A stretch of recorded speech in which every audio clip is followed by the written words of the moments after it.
Hello. I'd like to share a clip with you from a recent non-duality session. The attendee is coming from the neo-Advaita message. And the neo-Advaita message, even though as well intended as it is, most of the time can leave the attendees frustrated. And the reason is because it's a shallow message. The message does not dive deep into the mechanics of the one reality. And it seems like our minds need substance to grab onto to understand that if this truth is real or not. And when you just have a very shallow message, it can just leave you frustrated. The other issue with it is that it seems to be somewhat nihilistic, right? The message of happiness or love or beauty just doesn't seem to be prevalent through it. It might mention it from time to time, but it's not its overall message. And that's where Advaita comes into play, because Advaita, the overarching message is that your true nature is happy. You are already happy, you just need to remember that. Well, when she asked the question, do others exist, I knew exactly where she was coming from.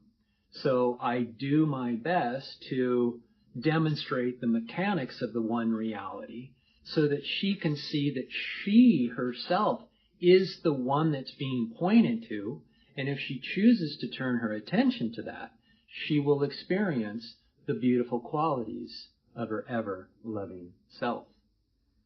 She is asked to stay anonymous in this video, so that's why you only see me talking. Take care. So then does it mean that other people don't exist? Does that mean that other people don't exist? Yeah, it's just you. That's what solipsism is you, that there's one mind, and you are that one mind. This is more radical than that. It's saying that mind that thinks it has a mind, there's something prior to that. That being is what's being pointed to here. And that being, we all share the same being. So when you know yourself, when you know your being, you know all others as yourself as well. To answer your question more directly is that nothing has a standalone existence separate from the one reality of yourself, of awareness. Nothing ever pulls itself apart from awareness to stand separate from awareness, to be able to point back to awareness and go, awareness is over here and I'm over here. Or awareness is over there and I'm over here. So that's why there is no separation here. That's why there can be total unity in love. Because nothing ever pulls itself apart from the love of consciousness, or the love of being, or the love of existence. So, to come back to your question again, nothing, no thing has its own standalone reality apart from the love of yourself.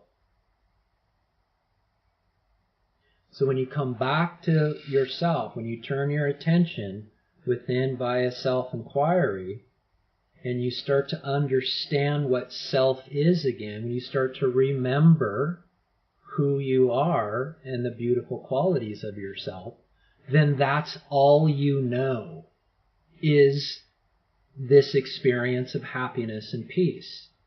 So that when you turn your attention back out into the world and you perceive the world, you only perceive the world as you know yourself. So if I'm happy, then the world is happy, regardless of what the world is doing. You only know the underlying reality of everything. Everything has an underlying reality of the one reality of yourself. That's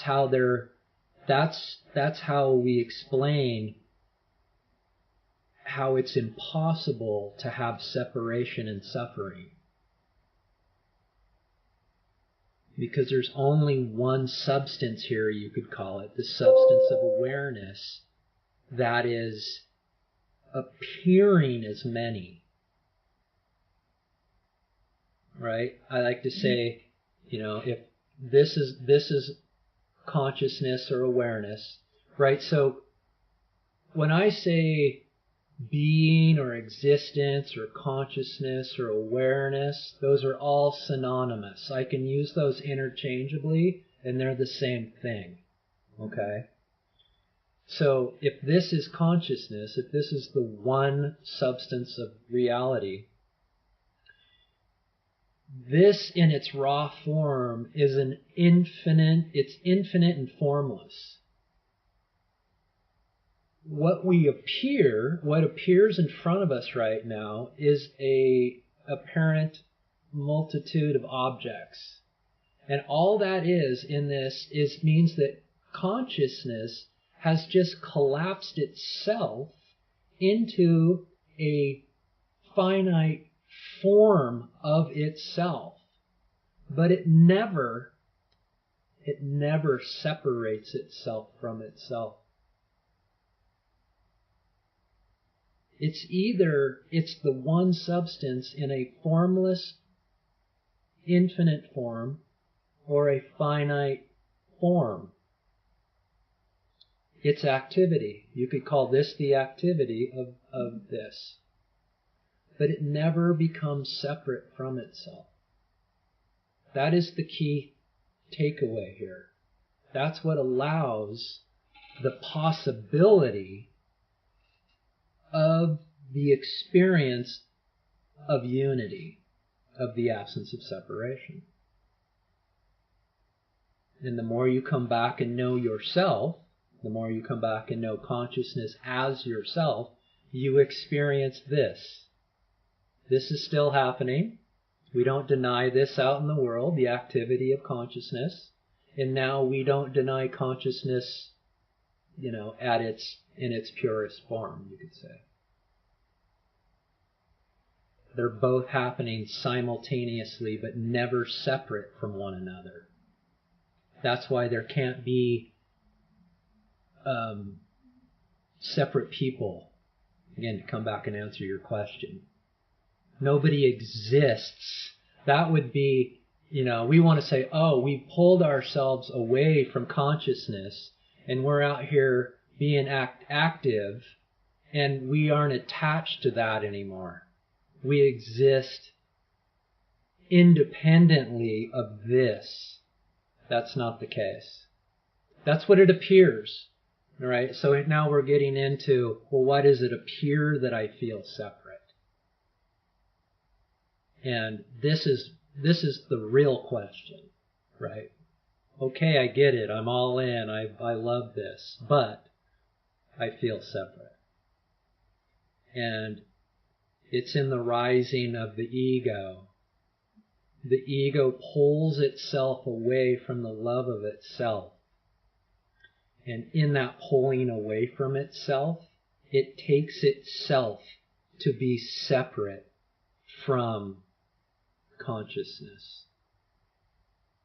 And in that separateness, because it believes it's separate, when it peers out into the manifestation, and it turns all of these objects into separate individual objects that appear to have their own existence.